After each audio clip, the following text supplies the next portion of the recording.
Krishna Chaitanya Prabhu Nityananda Sri Advaita Gadadhar Sri Vasari Gaur Bhaktivedanta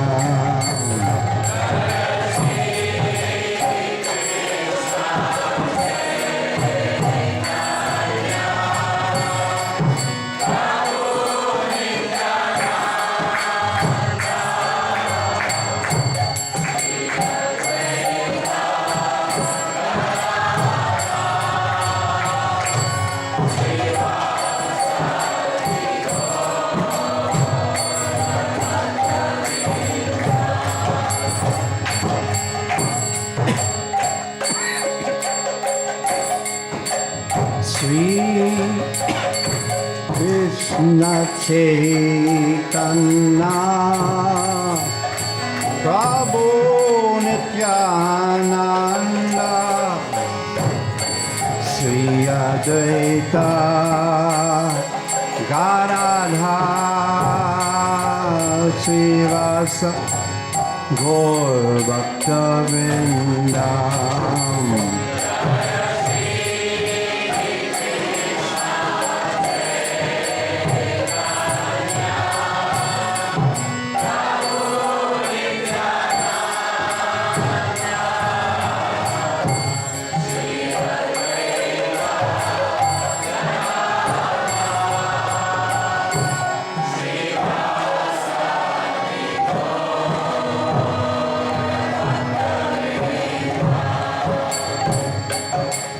Nittai Gauranga, Nittai Gauranga.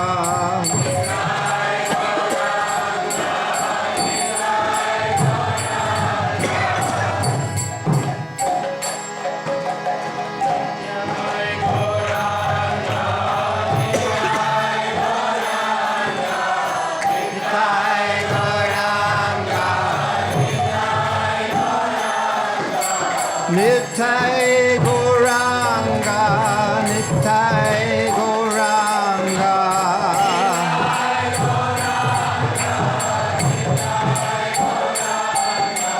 Nittai Gauranga, Nittai Gauranga.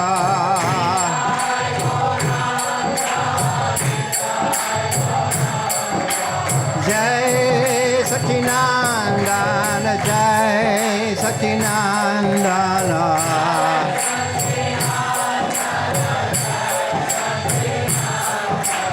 Jai Sakinandana, Jai Sakinandana.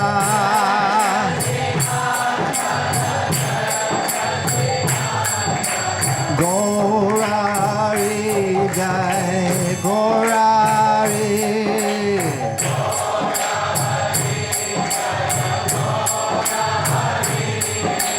Gaurari Jai Gaurari. Everyone can. Gaurari Jai Gaurari.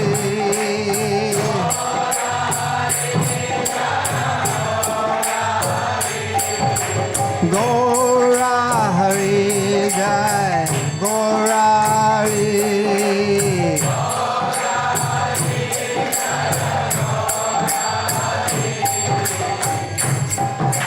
Nittai Gauranga, Nittai Gauranga.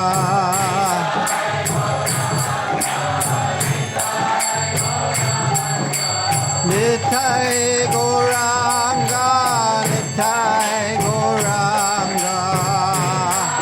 Everyone.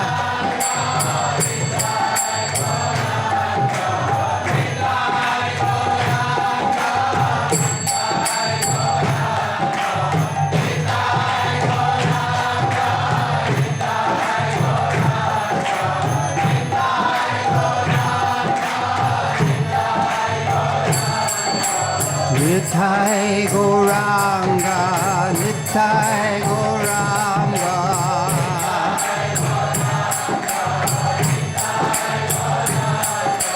Nittai Gauranga, Nittai Gauranga.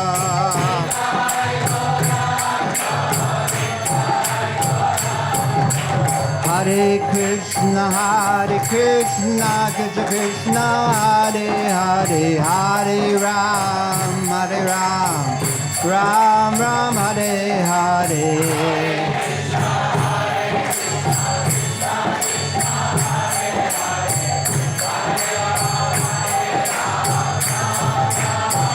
Everyone again.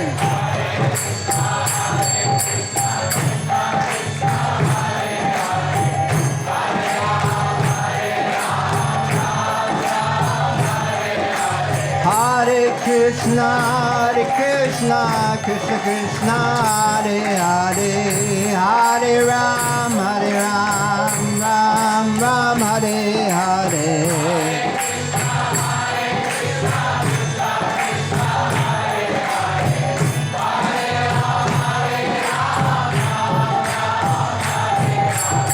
Hare Krishna, Hare Krishna. Krishna, Krishna, Hare Hare, Hare Rama, Hare Rama, Rama Rama, Hare Hare. Everyone, Krishna,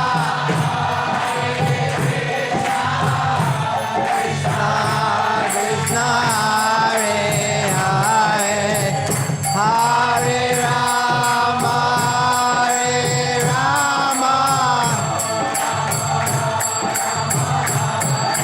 Everyone again. Hare Krishna. Loudly.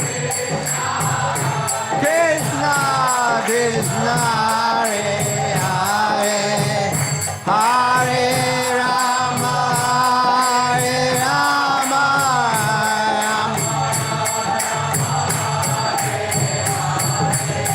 Hare Krishna, Hare Krishna, Krishna, Krishna, Hare Hare, Hare Rama, Hare Rama, Rama Rama, Hare Hare, Hare Krishna, Hare Krishna, Krishna, Hare Hare, Hare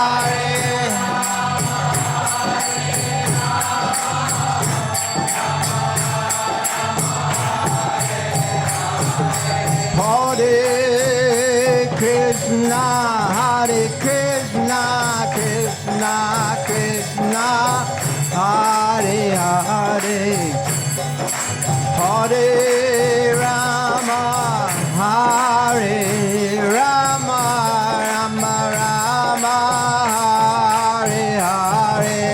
Everyone, Krishna, Hare Krishna, Krishna Krishna, Hare Rama, Hare Rama, Rama. Hare Krishna, Hare Krishna, Krishna Krishna, Hare Hare, Hare Rama, Hare Rama, Rama Rama, Hare Hare, Hare Krishna. Everyone, Krishna, Krishna, Hare Hare, Hare Rama, Hare Rama, Rama. Hare Krishna, Krishna Krishna, Hare Hare, Hare Ram, Hare Ram, Ram Ram, Hare Hare.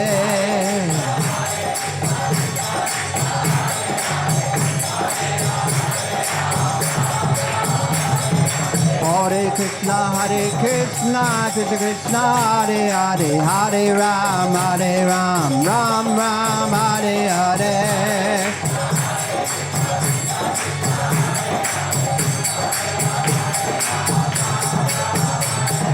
Hare Krishna, Krishna Krishna, Hare Hare, Hare Rama, Hare Rama, Rama Rama, Hare Hare, Hare Krishna, Krishna Krishna, Hare Hare, Hare Rama, Hare Rama, Rama. Everyone again. Hare Krishna,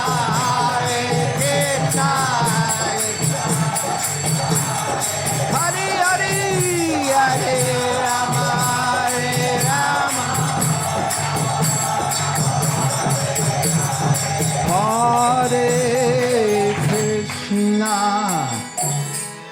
Hare Krishna, Krishna Krishna, Hare Hare, Hare Rama, Hare Rama, Rama Rama,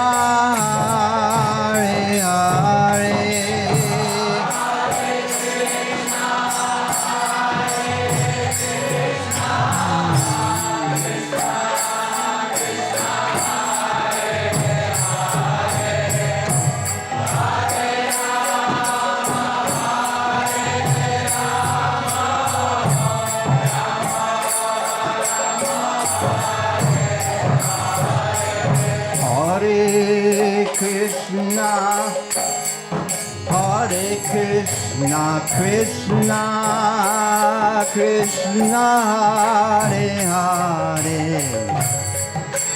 Hare Rama, Hare Rama, Rama Rama, Hare Hare.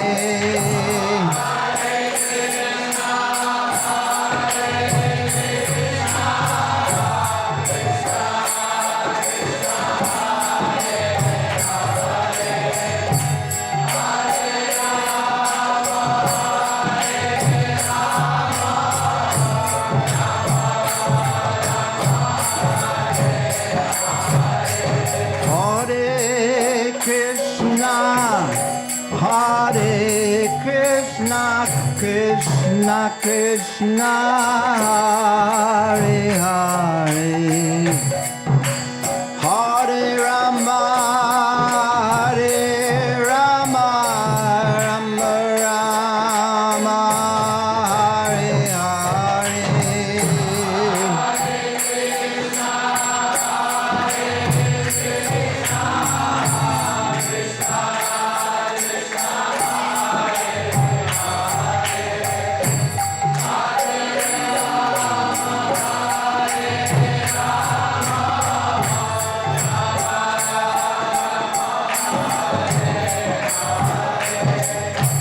Hare Krishna, Krishna Krishna, Hare Hare, Hare Rama, Hare Rama, Rama Rama, Hare Hare.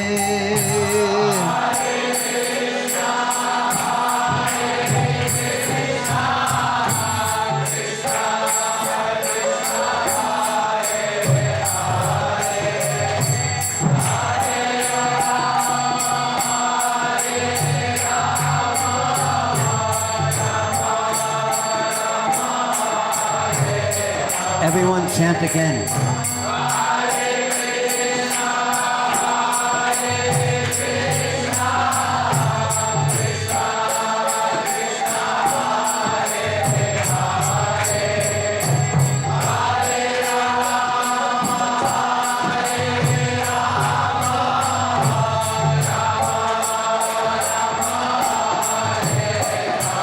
Again.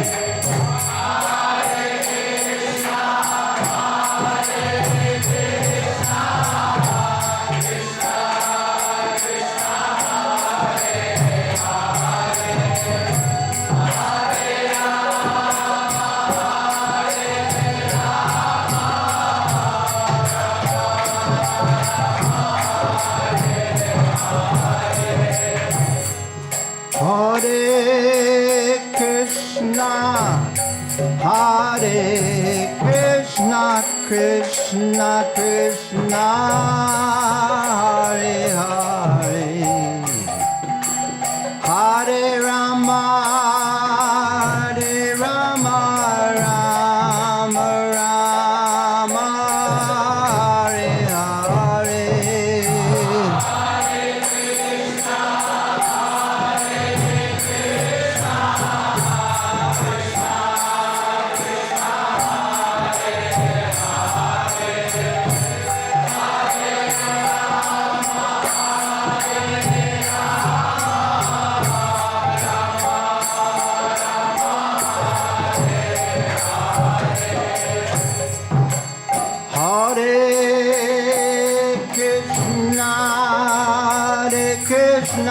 Krishna Krishna, Hare Hare,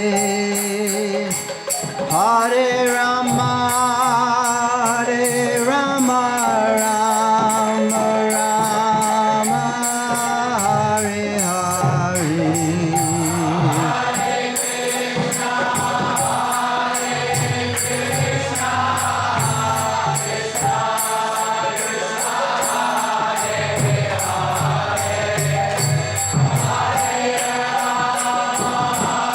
Hare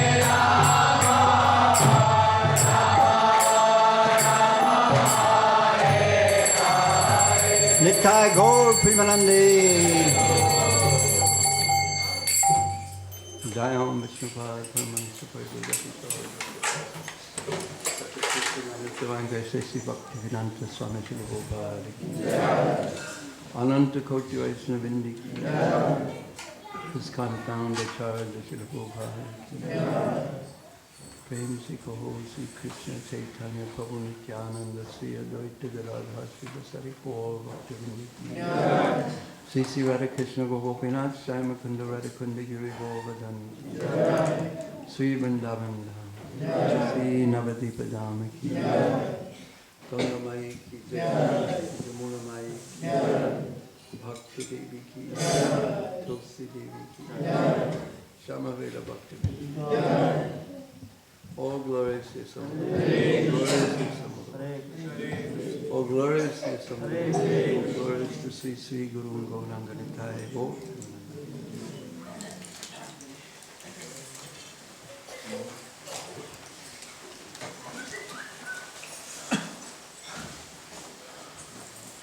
Namaha Vishnu Padaya Krishna Krishna Vitale Srimati Bhaktivedanta Swami Namaste Saraswati Devi Gauravani Prasarana Nidase Krishna Prashkatya Devi Om Agyanatamirandasya Jana Jana Savakaya Chaksu Savilitan Jana Tasmai Sri Gurave Namah Sri Chaitanya Manavishtam Statikam Jana Bhutale Sayam Pukadamayam Dadati Sapadantikam Manchakalpatriyascha Tika-sindhu-vayam Patitanam Tadanyo Vaishnava.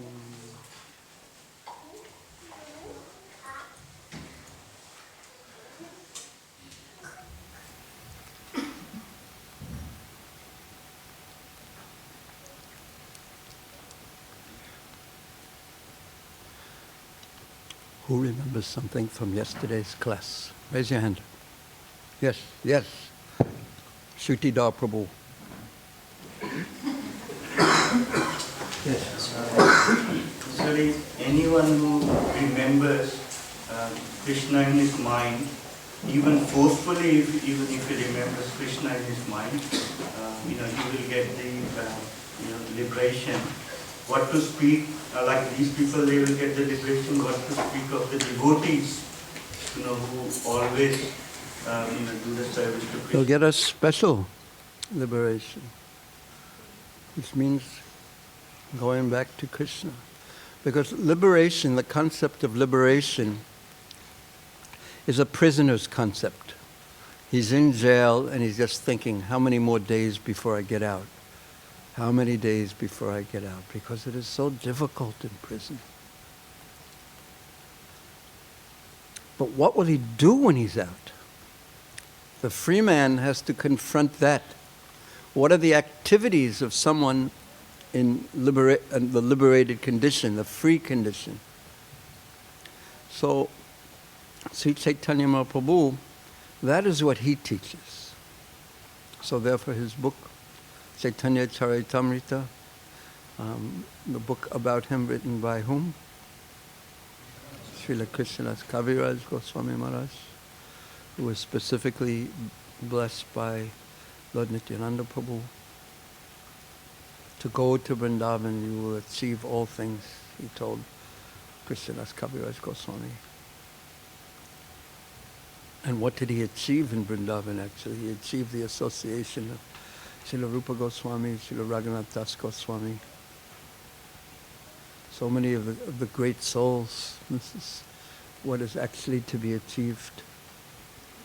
So, Chaitanya Charitamrita means, Prabhupada explained in 1966 at 26 2nd Avenue, he gave lectures on Chaitanya Charitamrita, and he explained that it means the activities of the living entity, Chaitanya, in immortality, in the land of eternity.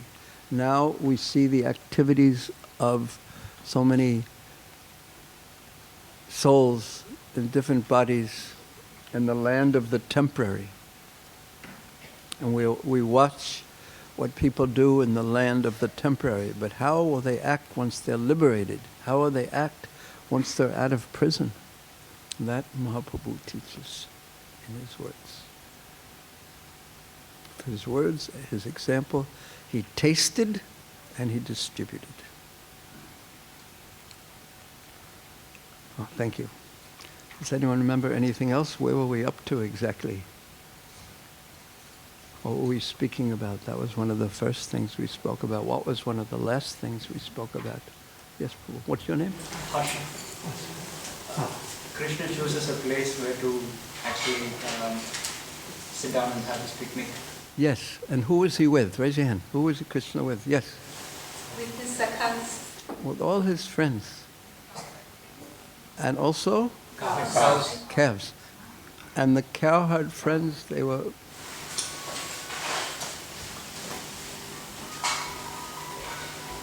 They didn't have their mobile phones with them. And if they did, they had turned them off.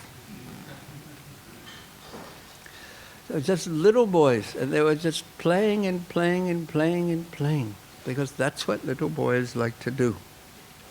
They were playing when they were out in the forest. They would push each other, they would wrestle, they would decorate each other, they would dance. And at that time, we mentioned that Krishna was just learning how to play his flute, and he was intoning such charming melodies on his flute. Everyone was wondering, how did this little boy learn how to play so nicely? So the cowherd boys and Krishna had arranged a picnic. And the day before, and the boys brought all kinds of food from home that their mothers had especially cooked. And when Krishna saw this specific spot, he thought, this is a perfect place for a picnic, for us to take our lunch, because who remembers some of the characteristics of that place? Yes.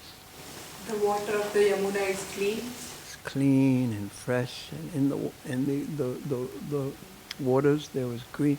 Green grass. Yes, but not in the waters. But there was green, soft and tender grass for the calves. And the rivers or the lake was full of lotus flowers. And there were bees humming around because of the fragrant flowers. And the cool, soft, sweet breezes carrying the fragrance. And the birds, peacocks, the parrots, and all the different birds, they were all chirping in their own melodies, so that it was like a symphony of sweet sounds.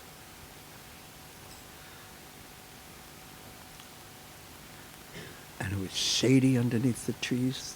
The temperature was just right. Those are the bees. You can hear them. And then, that's just what we had right up to, yes? Now what chapter is this? Of the 10th canto? Not 12th, 13th chapter.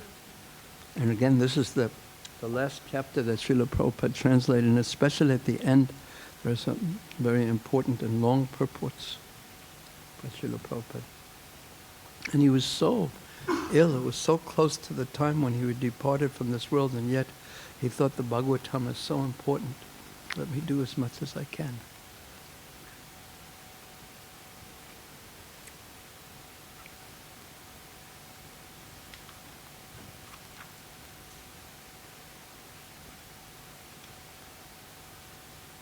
So accepting Lord Krishna's proposal, the cowherd boys allowed the calves to drink water from the river and then tied them to trees where there was green, tender grass. Then the boys opened their baskets of food and began eating with Krishna in great transcendental pleasure. So our acharyas, I'll just read the next verse too. and then we'll speak a bit about this. Like the whirl of a lotus flower surrounded by its petals and leaves, Krishna sat in the center, encircled by lines of his friends, who all looked very beautiful.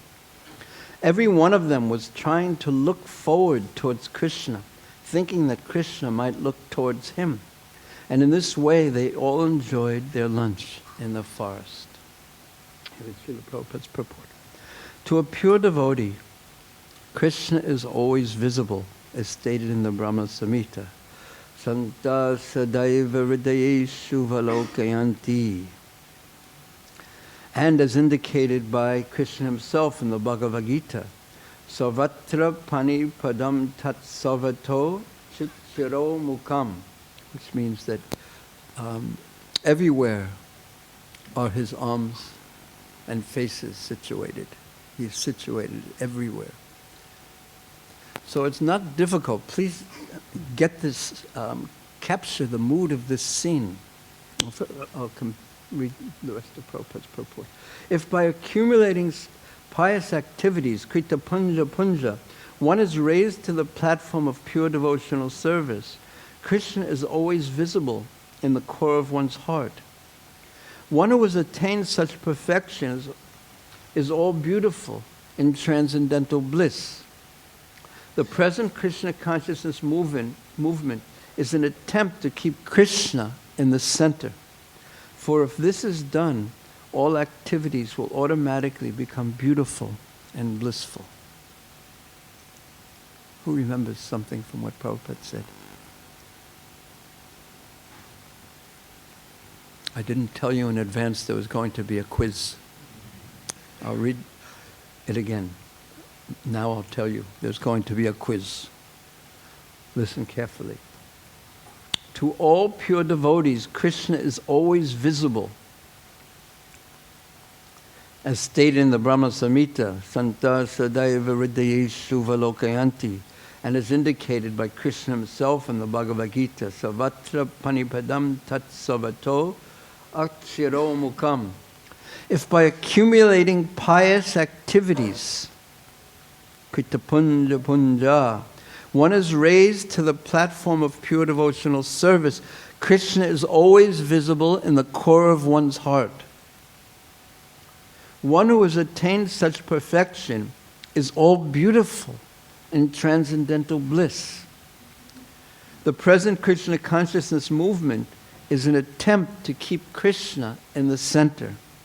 For if this is done, all activities will automatically become beautiful and blissful.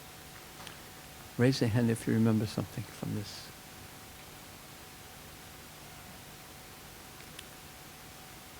I won't call on everyone, but I want to know if you remember something. Let's raise your hand if you remember something. I could do it the other way and say, raise your hand if you don't remember anything. And then also I'll get no one raising their hands. Raise your hand if you remember something, just to get an indication if I have to read it again and again and again and again, which is also nice. Okay. Okay. Who would like to say something they remember? Diane and Paul. Would you like to? Krishna is, you come to the point where Krishna is, you can see from your core of your heart. Yes. And what is that point? Thank you very much. What is that point? If by accumulating pious activities, krita punja punja, which is a verse from the previous chapter that describes the activities, sakyam vicharu krita punja punja, that the cowherd boys who were playing with Krishna, it is not that they just did this, treating Krishna as their dearmost friend, just did this somehow or another. No, after many, many births, they had accumulated the purity, the love for Krishna, krita punja punja, the spiritual piety, that they were able to play so intimately with Krishna in such loving affection and intimacy. So, if by accumulating pious activities one is raised to the platform of pure devotional service, Krishna is always visible in the core of one's heart.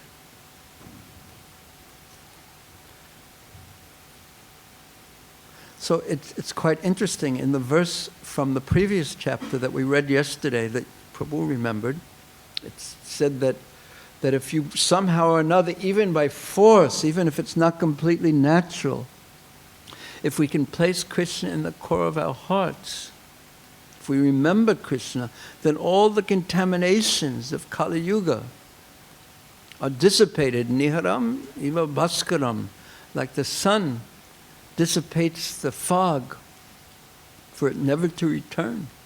Similarly, all the contaminations, selfishness, the anger, etc., that live in the hearts of all the residents of Kali Yuga, it can be removed by this process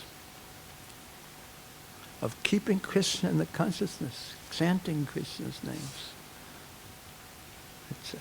And then one can be elevated to the platform of pure devotional service. Anyabhi lasita sanyam, jnana kama anabrita, anukulena Krishna anushilanam, bhakti utama. And Jiva Goswami explains that, and certainly Rupa Goswami explains it, and Prabhupada explains it, that this performance of pure devotional service is the process that awards prema. So the devotional service has to come to this platform of desiring to please Krishna and not wanting jnana or karma, any results of jnana or karma for me. Not any results of getting some impersonal knowledge or any results of some material benefit for me. So pure devotional service is the activity that is pleasing to Krishna, and that because the desire, the intention is to please Krishna. So then, if one is raised to the platform of pure devotional service, Krishna, this is the result. Krishna is always visible in the core of the heart. Now, how much anxiety will be saved if Krishna is always with us in the core of the heart? It is like having the sun in your heart. There is no darkness. And there is no question of should I do this or should I do that. It is to be with Krishna constantly. But one has to be qualified. And actually Lord Brahma asked the same question. How can, in the second canto, how can I know what to do all the time? Thank you. Anyone remember anything else? Now that I spoke for a long time, now it's going to be even 100 times harder to remember anything from the purport that Srila Prabhupada said. Excuse me? Yes, what did he say about ISKCON?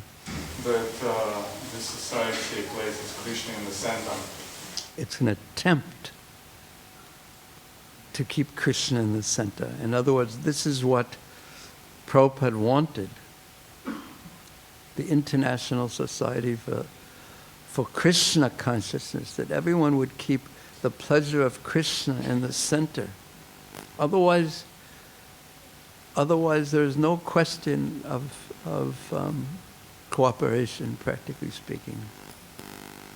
Unless people are willing to make the sacrifice of their own selfishness, so to speak. What I want, what I think, etc., and change the way of thinking to how will Krishna be pleased, and let me act in such a way that Krishna will be pleased. With Krishna in the center, we'll be strong. So the International Society, thank you, Prabhu, is an attempt to keep Krishna in the center. And what will be the result? Just like if we perform devotional service, the result will be Krishna in the heart. So what is the result of keeping Krishna in the center? Prabhupada continues. Do you remember what it was? Well, it's pure devotees can see always Krishna. And the result of that, Prabhupada talks about in this sentence, for if this is done, then all activities will automatically become beautiful and blissful. So with Krishna in the center, then the activities based on Krishna in the center will be so pleasing. And with all the activities based on me in the center, what's in it for me and how much am I going to get out of it? And it's going to fulfill what I want. Me. Or if selfish me is in the center, first of all, I'm going to be in conflict with everyone. Because no one else, I can't convince anyone else to put me in the center. So there's naturally a conflict and also competition with everyone. Who is better at keeping me in the center? And therefore, the result is so much anxiety. Because it's so unnatural, in fact. But with Krishna in the center, activities will automatically, without endeavor, be beautiful and blissful. It sounds very attractive, doesn't it? Thank you. Anyone remember one other thing that Prabhupada said?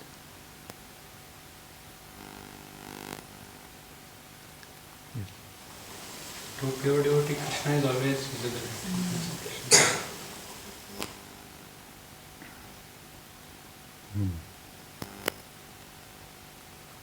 So the residents of Vrindavan, they're pure devotees of the highest degree. So Krishna is always with them. Vrindavanam pratyaja padamekam nakachiti. He cannot take one step out of Vrindavan. Where is Krishna going? Isn't that little Krishna who just left? Oh, will he come back or is he going home? Okay. Okay, good.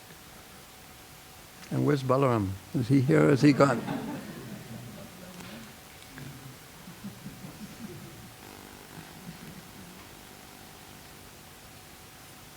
So, the cowherd boys, naturally, Krishna sat in the center and everyone sat around him in lines or in circles. Because we know it's circles because what's the example that was given? Does anyone remember? Like the lotus petal surrounds the center piece of the lotus. There's a specific English technical term for the world, but there's another one. Concentric. Yeah, but there's a technical flower type of term for it, but I can't remember what it is. But anyway, Krishna was in the center, and as the petals naturally surround the center, the world of the lotus, then the boys were in circles around him. He was encircled by countless boys. And everyone was looking at Krishna, and Krishna was looking at everyone. So this is perfection, and this is mysterious too. Obviously it's mysterious, because if Krishna is sitting in the center and everyone is surrounding him, we would naturally think that he has his back to some and his face towards other. And if he had his back to some, then those boys would be so sad. And Krishna doesn't want any of his friends to be sad. So he faces everyone. So this is why he can actually be the center of existence, and why we cannot, because we cannot satisfy everyone. It's hard enough to satisfy anyone. But he can satisfy everyone and keep up a relationship with everyone simultaneously, every living entity in existence, because he has achintya shakti, he has unlimited, inconceivable power.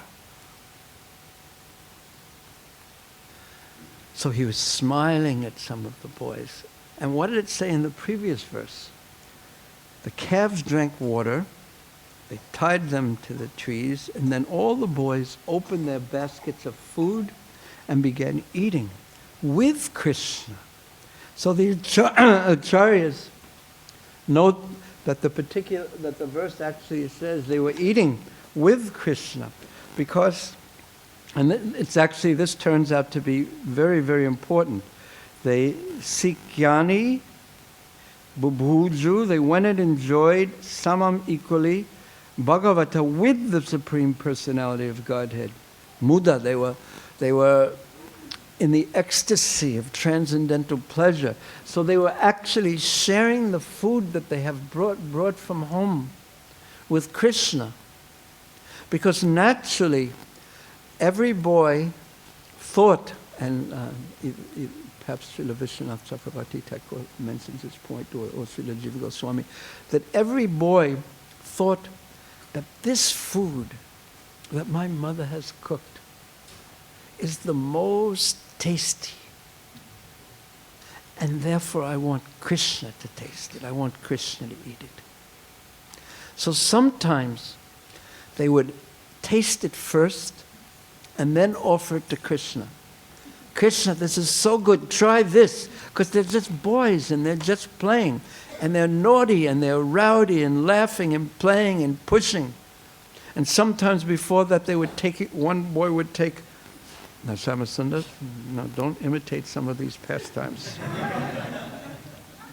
They would take each other's lunch baskets when they would be playing. They would grab one boy's and the other boy would cry. And he would try to get it back from his friend, and the boy would pass it to his other friend. He'd like hold it behind his back, and then one other boy would take it, and then he would take, I don't have it.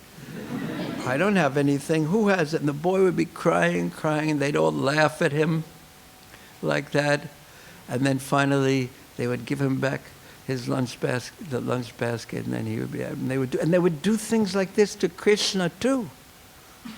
And Krishna would be crying, giving me back, and they would tease him and make fun of him. And this was just the affectionate exchanges they would have. And they would taste the food and say, Krishna, open your mouth. And they would put food in Krishna's mouth, something from home, some vada, some different patty of another. And then it says, and there's one description that one of the acharyas gives, that one of the boys, and there's a picture of this, a painting of this in the Nectar of Devotion, that one of the boys would take some, they would be passing food around, and the boys would all be sharing the food, and they'd be putting it in Krishna's mouth, and Krishna would be eating it, and then one of the boys might take some vada, some patty, and take some, there were so many flowers around, so they'd take some jasmine flowers or malati flowers or something, and while no one was looking, he'd put it inside his vada and say, Krishna, open your mouth. Here, taste this. And he'd put that in the jasmine flowers. I don't know if any jasmine flower eaters are here, but they're quite bitter. You can try them next time. They're here. We have so many jasmine flowers here, yes? But you can offer them to Krishna before you eat them. But they're not the most tasty of all flowers. And then Krishna had his eyes closed. And there's a painting of this. Krishna would have, and they'd put it in his mouth, and he would go, oh. And all the boys would laugh like that. And then Krishna would chase the boys, and they would chase Krishna. And they'd just be playing and playing and playing and playing. And meanwhile, while all this is going on, all this transcendental bliss is going on, Lord Brahma and the other devatas, the demigods, they're all watching this go on. And Krishna is holding in his hand, he has some rice mixed with yogurt, with fruit in it. And the acharyas describe, and actually it might be in the other verse. Oh yeah, we'll continue reading some of the verses. So they were sitting there, and among the cowherd boys, this is text 9, some placed their lunch on flowers. They would be very creative about the plates, making plates. So some would place their food on flowers, and they would say, look at the plate that I have. No one has a plate like this. And they would be extremely creative about this. And some would place their food, their lunches, on leaves, fruits, or bunches of leaves, and some actually in their baskets, they would make plates out of the bark of trees, and some would have rocks, and they'd put their food on their lunch on the rocks. And the children, in this way, they imagined the different gifts of the Vrindavan forest to be plates, and then they would be eating and enjoying in this way. All the cowherd boys enjoyed their lunch with Krishna, showing one another, look at this, showing one another the different tastes of the different varieties of preparations they had brought from home. They carried them to the forest they would be wrapped up in cloth, and they would have their sticks, and they would put the sticks on their shoulders, and one bundle on this side and one bundle of food on the other side. Their mothers would make such wonderful preparations, and the boys would carry it out. And then when they actually entered into Agasura, the question is raised by the Acharyas, why didn't the food become contaminated within Agasura? Because the boys, they explain, they hung the baskets on different trees before they went into Agasura, and then when they came out again, they picked them up again. So they had all these, and they were tasting them. They were tasting one another's preparations, and they began to laugh and make the other boys laugh. And Srila Prabhupada says in his purport, sometimes one friend would say, Krishna, just see how my food is relishable. And Krishna would take some and laugh. Similarly, Balaram, Sudam, and other friends would taste one another's food, and they would be putting it in each other's mouths, and they would be laughing. In this way, the friends very jubilantly began to eat their respective preparations brought from home. Now, here is a description of what Krishna looked like in the midst of this. Krishna is Jagyabhuk. So in text 11, the Sanskrit is Swaga Loke Mishati Bubhuje Yagyabhuk Balakeli. In this way, the residents of Swagaloka, the devatas, the demigods, they were watching Krishna, who is Yagyabhuk, who is the enjoyer of all the food carefully cooked in sacrifice.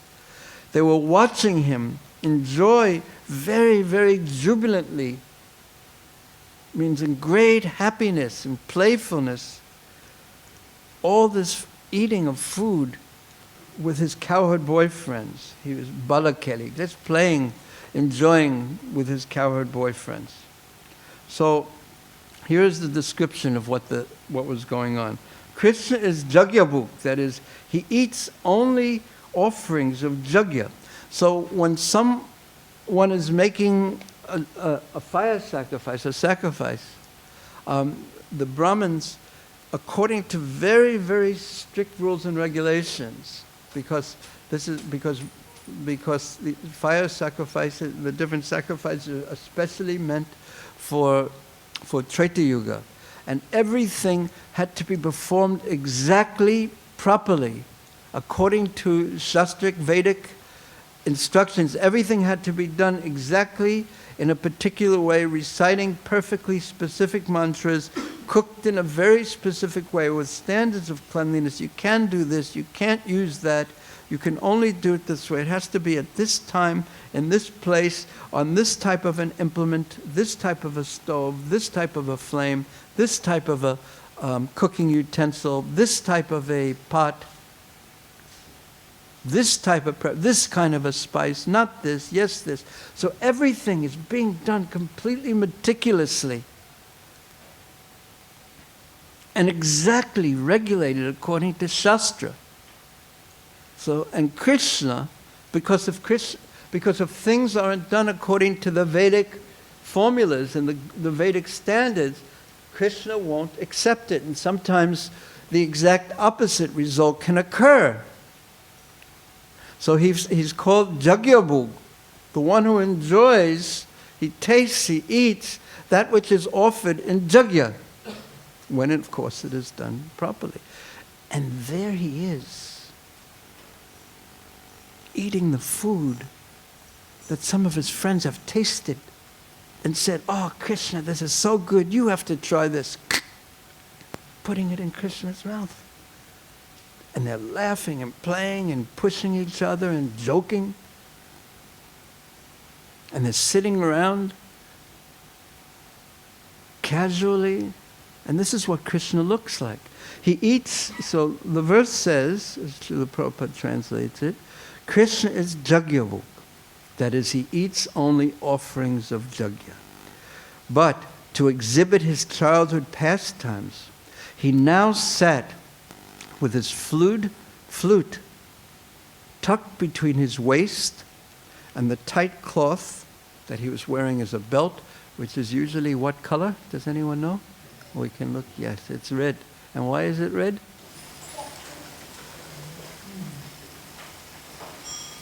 Do you know? Do you know? What? Why were you raising your hand? You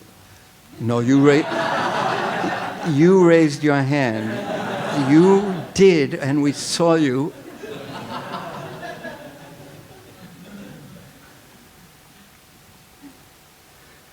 So he now sat with his flute tucked between his waist and a tight cloth on his right side. So on his right side he had his flute, and with his bugle horn and cow driving stick on his left, holding in his hand a very nice preparation of yogurt and rice.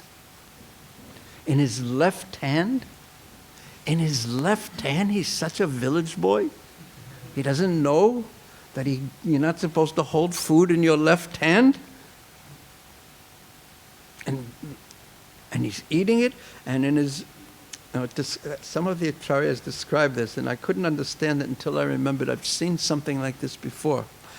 In his hand he would hold, left hand, the rice and fruit and yogurt mixture, a big ball like that, and with his right hand he would take a little bit at a time and eat it. But between his fingers, just like you may see on a train or a bus in India, how the conductor keeps different bills. Have you seen that? Different, the 100's over here, the 20's like this. It's quite amazing. They should introduce this in Australia. It's such a brilliant way to keep track of everything.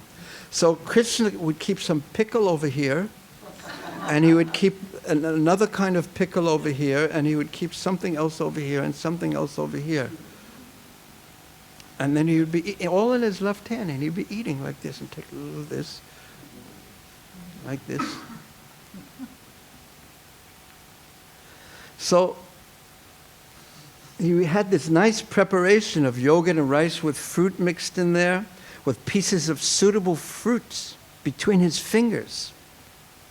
He sat like the whirl of a lotus flower, looking forward towards all his friends. So everyone was looking at him, and he was looking at all of his friends, all of them. And bringing, because the devotees, this is their prayer. So many times, please put your merciful glance upon me, because when you have the eye contact, when Krishna actually looks at you, then all difficulties are gone. Please glance at me. That's why the devotees, they like to sit next to Tulsi, because Krishna always will look at Tulsi, and then while Krishna is looking at Tulsi, maybe he'll also see me who's there.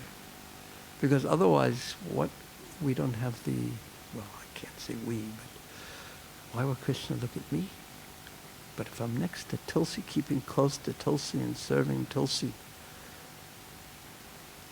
then Krishna's glance of mercy may fall upon me.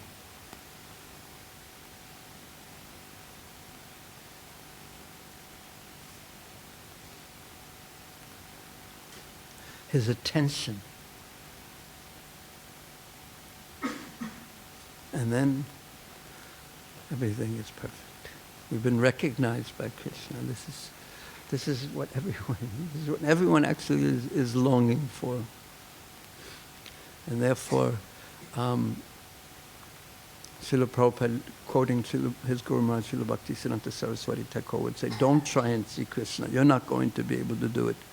But act in such a way that Krishna will see you. Sevan mukhi hi jivada swayam eva spuratyada. So this is the element of devotional service, in devotional service, that must take a great shift. This specific point, because we think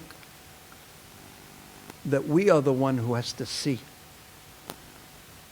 And we have to shift that to we are the one who should act in such a way that we will be seen.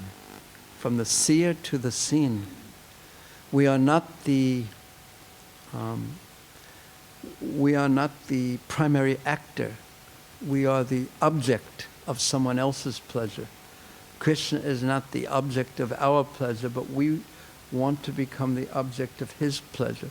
This is the major difference between material consciousness and spiritual consciousness, because everyone is thinking themselves, Ishwaraham Maham Bhogi, Siddhaham Balavansuki. Everything is meant for me. This is specifically what being covered by ahankara, bewildered by ahankara, does to one. It makes one feel oneself central. It makes one feel oneself the enjoyer. It makes one see everything, perceive anything as that it is meant for me. And this consciousness has to, not has to, but if we want to become blissful and properly situated, we have to change that consciousness from I'm the center to Krishna is the center. And I am meant for his pleasure. This is specifically what false ego does to the vision, to the conceptualization, to the mood of thinking of a conditioned soul. He imagines himself the center. And he imagines that all the objects, tanmatra, the sense objects, they're all meant for me and my pleasure. So what a competition exists in this world. Because everyone is covered by false ego, thinking that everything is meant for me. And if you get in my way, you're an enemy.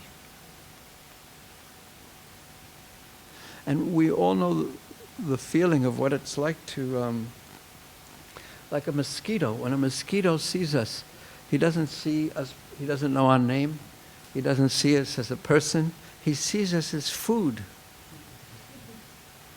And of course we're much bigger than the mosquito, so what do we do very often? And it's not the best of habits, it's a very dangerous habit, but when the mosquito comes and says, and thinks, oh, here is my dinner today, we go.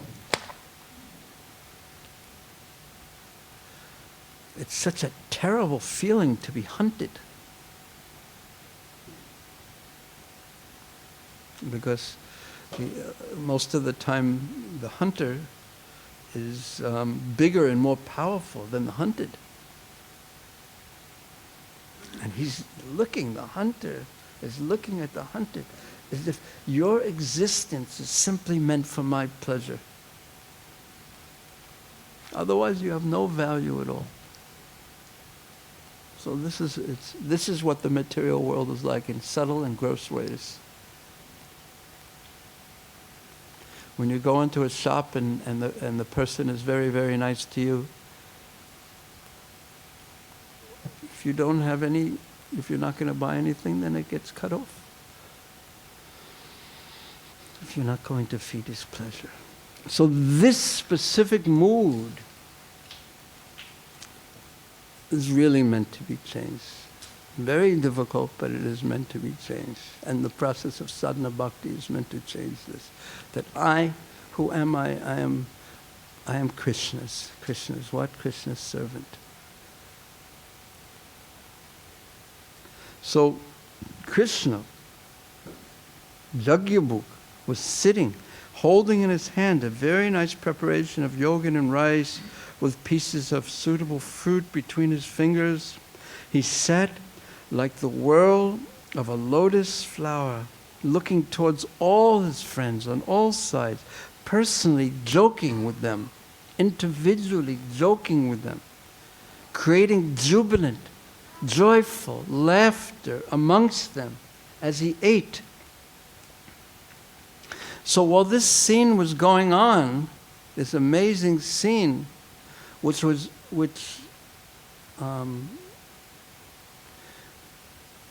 so far beyond what anyone can conceive of in material existence, that the supreme, unlimited, the supremely powerful, unlimitedly powerful Lord, he's acting like this with his intimate friends.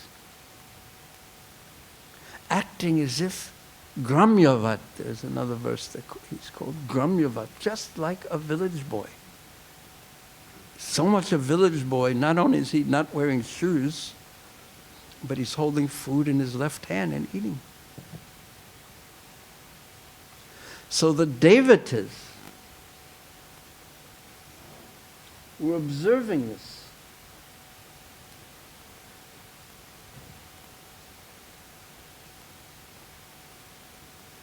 The denizens of heaven, including Lord Brahma, were watching this. And they were struck with wonder at how the personality of Godhead, who eats only in jagya, carefully cooked, prescribed food, is eating in this way and playing and laughing and joking. And they thought, this is amazing. And Lord Brahma, who had just seen Krishna enter into the mouth of Aghasura and kill this most powerful demon, Aghasura, and he saw even that the soul of Aghasura entered directly into the body of Krishna. Yet, when he saw Krishna, the Jagya book, because this is his relationship with Krishna, because the devatas, they participate in these sacrifices, and they know that Lord Brahma is the greatest knower of the Vedas. And to see Krishna in this supreme position, in Vrindavan, but eating and acting with his most intimate devotees in this way, and the exchange of food in this way, he thought, is it possible that this little boy is actually the Supreme Personality of Godhead, the one that we're offering our sacrifices to? Is it really him? Left hand? No shoes? Actually, when Krishna began his calf-herding pastimes, when they gave him the stick and the buffalo horn and they showered flowers upon him, they also offered him shoes that were made out of leather. And Krishna refused. I won't wear these shoes. This is completely against our Krishi Goraksha. We are dependent on the cows. I won't do this. I won't do this. Even though he's a little boy, he refused to wear leather shoes. And when Balaram heard this, he said, yes, I also won't wear them. This is correct.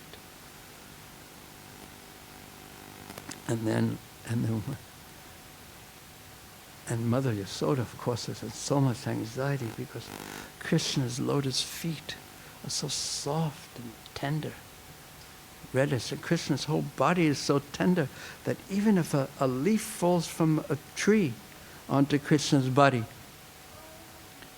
it gets reddish in color just by the touch of a leaf falling from a tree.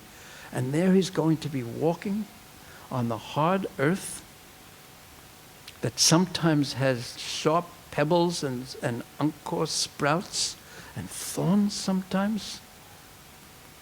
So Mother Yasoda was in so much anxiety, and Krishna had to reassure her. And when Krishna would walk in the forest, he would walk behind the calves. And the calves, by their walking in the earth of Vrindavan, first of all, when Krishna would walk, especially right in the beginning, when Krishna started walking barefooted through the forests of Vrindavan, the earth became so full of ecstasy touching the lotus feet of Krishna, being touched by the lotus feet of Krishna. And Krishna would walk behind the calves when he would herd the calves. But except there's something happened when Krishna started herding the cows that it didn't work like that. But he was walking behind the calves, and the calves by their hooves would make the dust of Vrindavan so soft, like powder. So Krishna would walk on the powdery dust of Vrindavan all the time, leaving his footprints everywhere as he walked.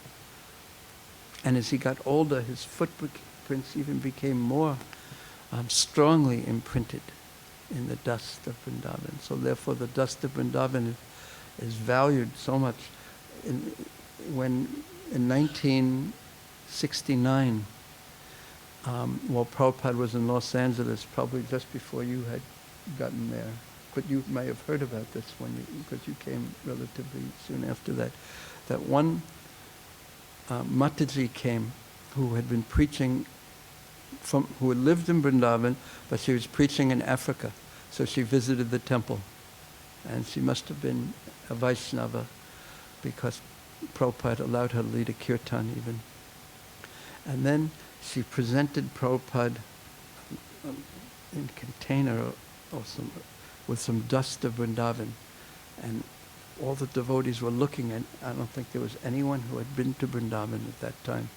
No one had been of the devotees had been to India. And in front of all the devotees, Prabhupada took some of that dust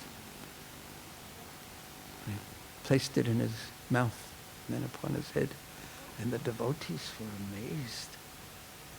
So why is so much reverence given to the dust of Vrindavan? It's because Vrindavan is marked with the footprints of Krishna, the lotus feet of Krishna, and all the devotees, and Srimati Radharani, and the cows, and the cowherd boys, and Mother Yasoda, and Nanda Maharaj. So much reverence. So it is said in Brihad Bhagavatamrita that in Vrindavan there's Giriraj Govardhan, and there's the Yamuna River, and there is the dust of Vrindavan. They're all so merciful. So merciful. But out of the three, Giriraj is gradually, and the Yamuna is gradually drying up.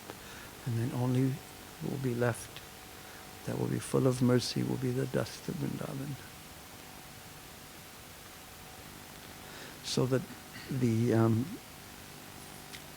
devatas, the demigods, especially Lord Brahma, seeing this little boy, that size, Krishna size, Uto.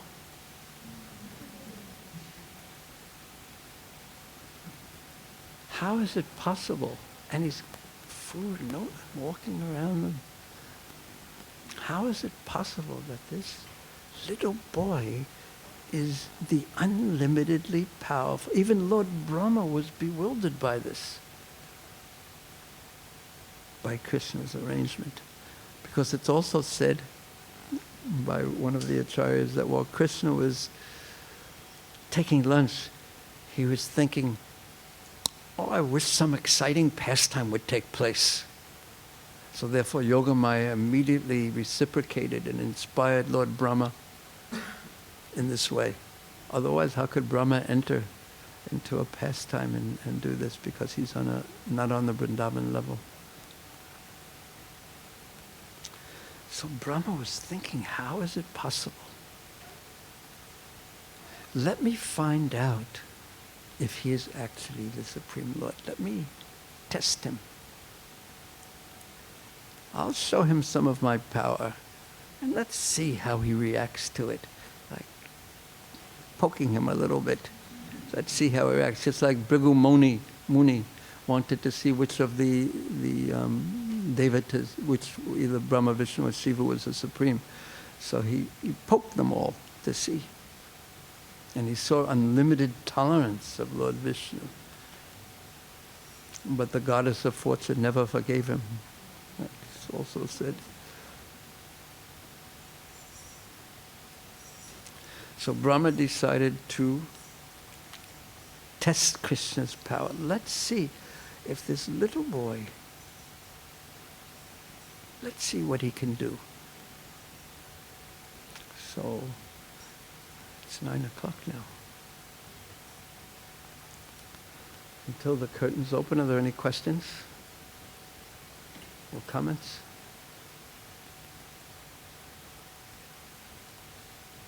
So you did not mention the reason for the red belt.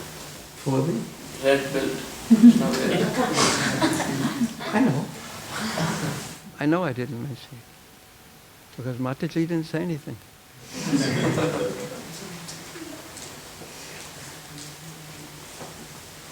It's to show his affection for some special personalities. Everything is very subtle.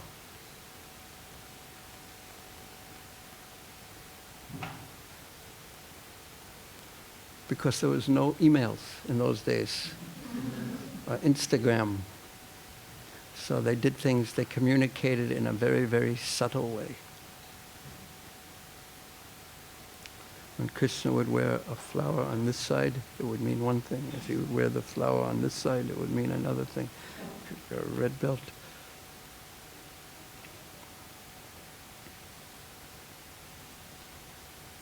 Any other deeply philosophical questions?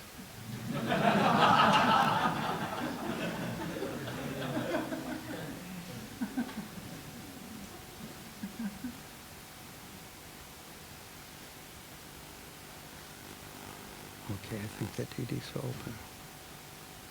Thank you so much. Srila Prabhupada ki jai.